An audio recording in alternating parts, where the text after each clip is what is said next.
But paradoxically, your eyes contradict your words.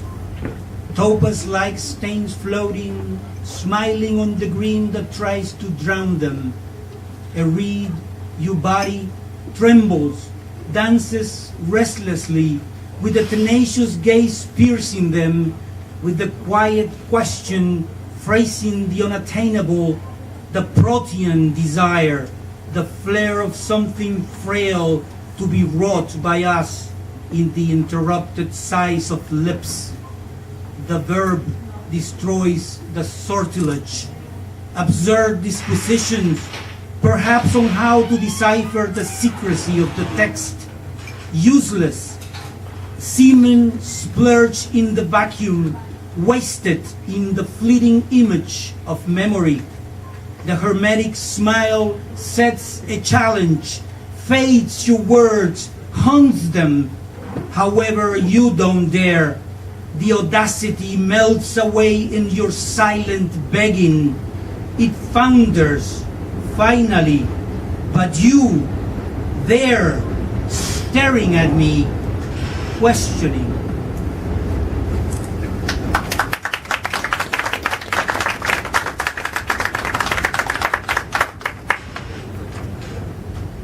Hypothesis of a dream, and I have two quotes here from the Bible.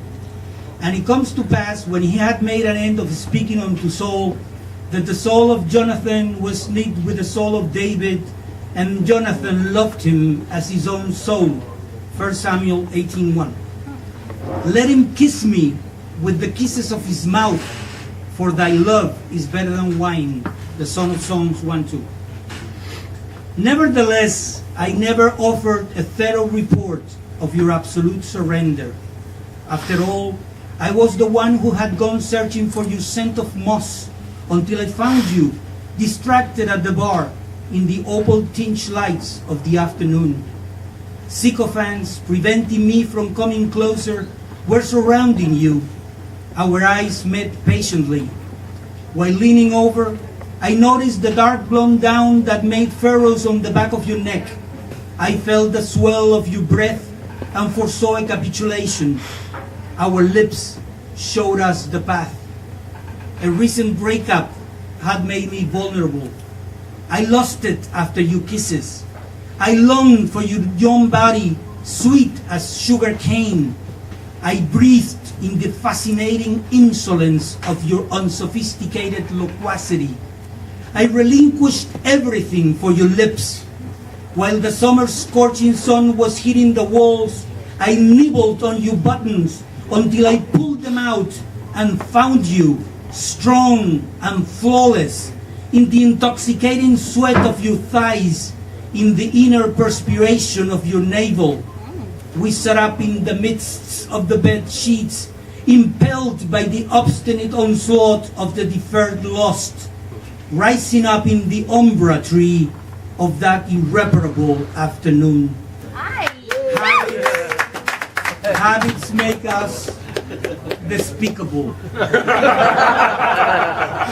Ordinary and faint-hearted, preferring security instead of the chance of reaching for the sublime, I went back to the winding, although familiar path, to the compliant arthritis of forgetfulness. Even though you offered me everything, I chose the comforts of an insipid bonding. Long ago, I lost it after the kisses of your mouth. You are no more. You exist in the hypothesis of a dream. Ay, me encantó.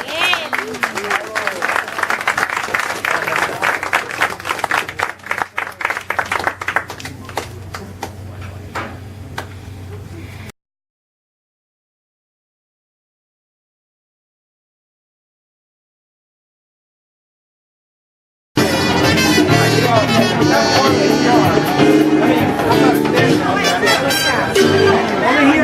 Right, that's the thing. I'm not standing on there. And the other thing is, when they get wrong,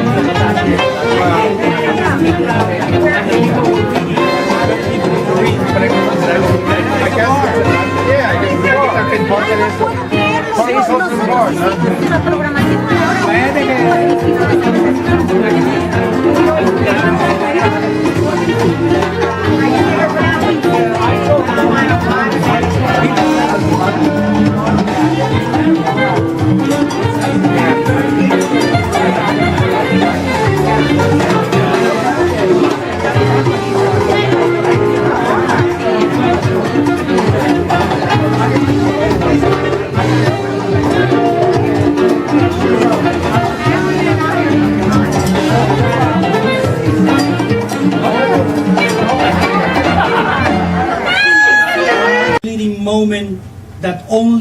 close me when you fall silent. Your eyes, which mark off my winding paths, hiding nakedly in the port, lip to lip, hand to hand, your eyes, which are now forever closing.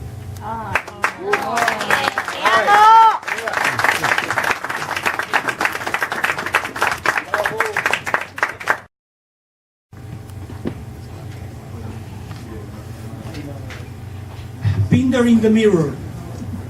It's not required that the word dwell in our midst, Pinder said, and I am not quoting. Laughter praise is preferred, and I am not laughing. Perhaps the goading word, he said, should be turned into a battle, said he.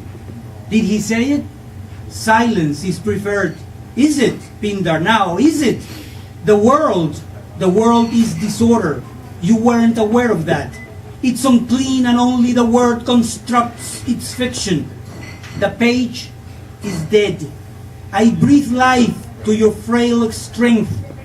You live through me when I offer you my reading. A wrong one, perhaps. And I am not quoting.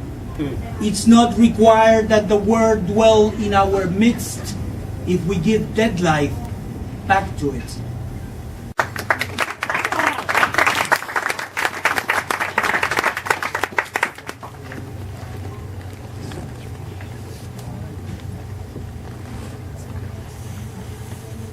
This is a very difficult poem that I want to read.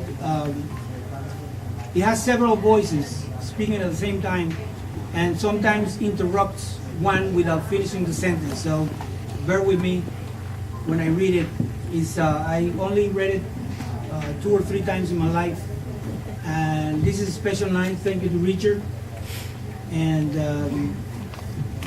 it's dedicated to Merce Cunningham, the dancer, and to John Cage, the musician, and Shirley Jackson, the writer. It was inspired by a dance by Merce Cunningham and the music by John Cage. Destiny, the title is Five Stone Wind, and that's the name of the dance. Destiny boasts of its wisdom, even though any proposition trying to encompass everything fits its symbiosis. I am the captain of my fate, I am the captain of my fate, I am the captain of my fate, you wrote. The traffic lights cool off their colors and by chance we arrive at Queensboro Plaza. Unfortunately, I am unable to offer you a symbol of life. With patience, you will find the name, the meaning and the simple on a turtle shell. The black glass of a non-existent window eclipses in the train the reflection of the legend asking your questions. The world ceases to exist indifferently. It is ambiguous and opaque in its existence. The premises show reality's logical ways. The captain of my fate, laughter is possible, laughter is possible, laughter is possible in death. The subway arrives at the station, and in the black, thick window, I nightmare your shape. We become infamous and intimate. Spring has awakened, and I imagine your reflection on the black glass. The dichotomy is evident. Your neighbor is your enemy. Your house, the yang and yin, in perpetual flow, will offer the mathematical combinations ad infinitum. It is imperative to remember that any language masks the thoughts. You are there, motionless, summarizing the world as if it belonged to you. Wake up. The world exists independently from your will. Play with the hexagrams if you must, but forever forfeit the causal link. Do not freeze your gaze if you discover there is no contact between us, since anything begetting certainty is carrying the verb. Do not insist. Open your mind and relax. Must be a fortress, not a home. Let us epistemologize with the false parameters of psychology. The theory of knowledge is the philosophy of psychology. It is possible.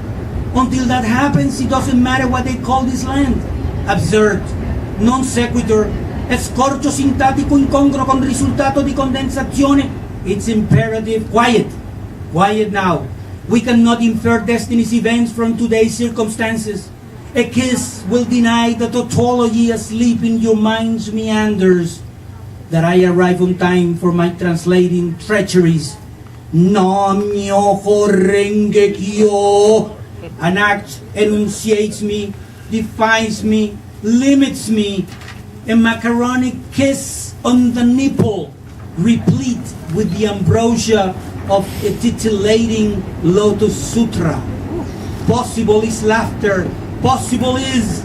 There are 5 repeating points in chance. Fate, my, of, Captain D, am I. Perhaps you are hallucinating me with the fragmented reflection of your face, turning into a variegated language, the phenomenal form of all thoughts. Image or meaning? I'm afraid I have mixed feelings. Alone again, hierarchic, distant, and undefined, this solitude joining us in a biting kiss of incipient stings of internal struggles. You say nothing in your unrelenting nostalgia